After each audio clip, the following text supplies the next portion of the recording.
సావిత్రిబాయి పులే జయంతి పురస్కరించుకొని వికారాబాద్ జిల్లా పరిగి పట్టణంలోని అమరవీరుల చౌరస్తా వద్ద స్థానిక ఎమ్మెల్యే రామ్మోహన్ రెడ్డి ఆధ్వర్యంలో ఆమె విగ్రహానికి నివాళులర్పించారు। ఈ సందర్భంగా ఆయన మాట్లాడుతూ భారతదేశంలో మొదటి మహిళా ఉపాధ్యాయురాలు చదువుల తల్లి సావిత్రిబాయి పులే అన్నారు। ఆడపిల్లల చదువుల కోసం నిరంతరం పాటుపడిన మహిళ చైతన్యమూర్తి సమాజంలో రుగ్మతలను రూపుమాపేందుకు కృషి చేసిన గొప్ప సంఘ సంస్కర్త అని కొనియాడారు। విద్య ద్వారానే మహిళ లోకానికి విముక్తి అని బలంగా నమ్మి దేశంలోనే మొదటి బాలికల పాఠశాలలో ప్రారంభించిన గొప్ప సంఘ సంస్కర్త సావిత్రిబాయి పులే అని అన్నారు। ఆమెను ఆదర్శంగా తీసుకొని నేటి ప్రజలు ముందుకు సాగాలని తెలిపారు।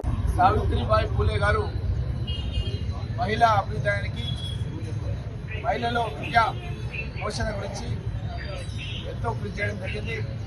ఈరోజు పార్లమెంట్లో చట్టసభలో కూడా మహిళలకు సీట్ ఇచ్చే విధంగా చట్టాలు వస్తున్నాయంటే ఆ రోజు సావిత్రిబాయి గారు చేసినటువంటి కృషి మూలంగానే ఆ పరంపరలో భాగంగానే మహిళా రిజర్వేషన్లు కూడా చట్టసభలో రాబోతున్నాయన్న విషయాన్ని తెలియజేస్తూ ముఖ్యంగా మహిళలు సమాజంలో సగభాగం వారు కూడా నిజంగా అభివృద్ధి చెందినప్పుడే మన సమాజం అభివృద్ధి చెందినట్టు।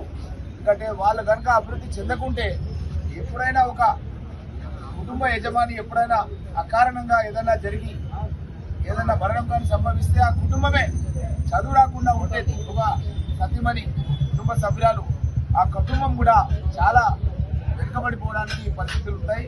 కాబట్టి ఈ యొక్క మహిళా అభ్యుదయానికి తన కృషి చేసిన కృషిని మనం ఎవరం కూడా మన దేశంలో మర్చిపోరాని అన్న విషయాన్ని తెలియజేస్తూ సెలవు.